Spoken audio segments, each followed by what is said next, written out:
व्याकरण, इसका नाम सुनते ही अक्सर नियमों की एक लंबी चौड़ी लिस्ट याद आती है ना? सही और गलत की टेंशन। लेकिन क्या हो अगर व्याकरण को देखने का एक बिल्कुल अलग नजरिया हो?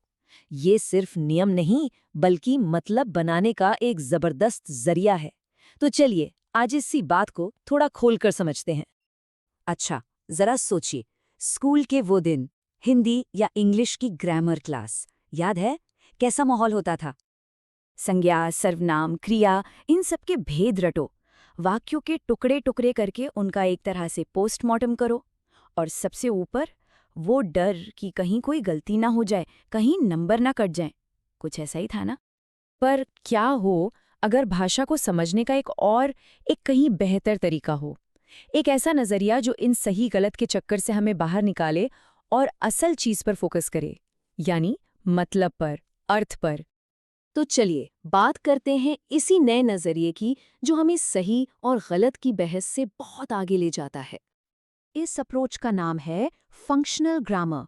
ये माइकल हॉलिडे के काम पर आधारित है और इसका फंडा बहुत सिंपल है। ये कहता है कि व्याकरण भाई कोई पत्थर की लकीर नहीं है। ये तो एक डायनामिक, मतलब एक जीती जागती टूल किट है जिसका इस्तेमाल हम सब रोज करते हैं, कुछ कहने के लिए, कुछ लिखने के लिए, अपना मतलब समझाने के लिए। तो फंक्शनल ग्रामर का जो सबसे बड़ा आइडिया है वो यही है, व्याकरण का असली काम वाक्य को सिर्फ सही ठहराना नहीं है, बल्कि उसे अर्थपूर्ण बनाना है। और यहीं पर जो पारंपरिक व्याकरण है और ये जो फंक्शनल ग्रामर है, इनका फर्क साफ हो जाता है। देखिए, पारंपरिक व्याकरण क्या पूछता है, क्या ये सही है, बस। लेकिन फंक्शनल ग्रामर क्या पूछता है? वो पूछता है, अच्छा, लिखने वाले ने यही शब्द, यही बनावट क्यों चुनी? इस चुनाव से वो क्या कहना चाह रहा है? मतलब पूरा का पूरा फोकस शुद्धता से हटकर मकसद पर आ गया है। और सुनिए, ये सब सिर्फ किताबी बातें नहीं हैं, इसका मकसद बहुत प्रैक्टिकल है।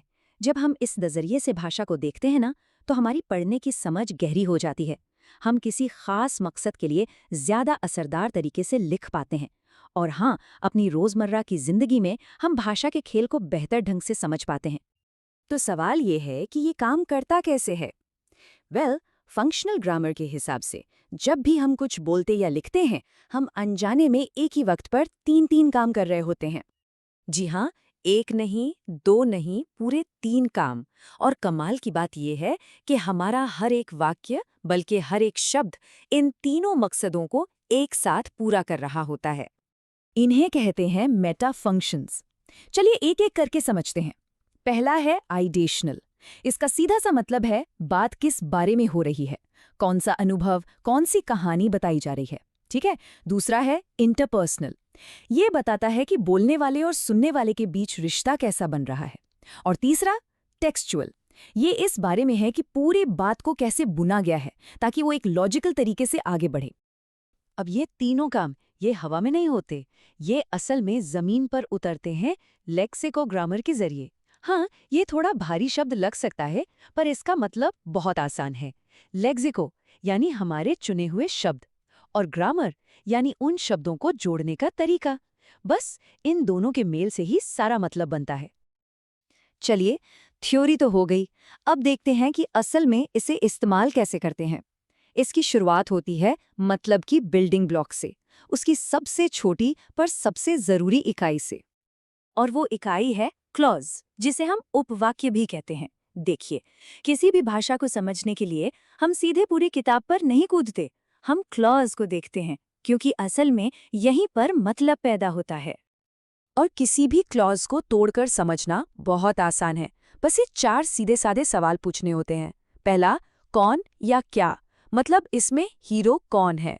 दूसरा, क्या करता है या क्या होता है, यानी एक्शन क्या है। तीसरा, किस पर या किसको, मतलब एक्शन का असर किस पर हो रहा है। और चौथा, कब, कहाँ, कैसे। बस इन चार सवालों के जवाब मिल गए तो समझ लीजिए कि क्लॉज का पूरा मतलब समझ आ गया है। तो सवाल उठता है कि ये सब जानने का फायदा क्या है? फायदा ये है कि ये सिर्फ जानकारी नहीं है, ये एक स्किल है, एक हुनर है जो हाथ लगता है। इस नजरिए को अपनाने के बाद कोई सिर्फ शब्दों को पढ़ता नहीं, बल्कि उनके पीछे छिपे लेखक के इरादों को पढ़ता है। वो वाक्यों का विश्लेषण करके उनका गहरा मतलब निकाल सकता है। किसी टेक्स्ट का टोन पकड़ में आने लगता है। और सबसे बड़ी बात, इन सारी चीज़ों को इस्तेमाल करके कोई भी अपने लेखन को पहले से कई ज़्यादा दमदार बना सकता है। तो कुल मिला के बात यह है, फंक्शनल ग्रामर नियमों का बोझ नहीं बल्कि एक टूल किट है, औजारों का एक बक्सा। यह हमें एक बेहतर, एक ज्यादा सजग पाठक बनाता है और साथ ही एक ज्यादा असरदार लेखक भी। ये पूरा नजरिया हमें दिखाता है कि भाषा कितनी ताकतवर चीज है। ये सिर्फ जानकारी नहीं देती, ये रिश्ते बनाती है, दुनिया को देखने का एक चश्मा पहनाती है और हमारे विचारों को एक शक्ल देती है।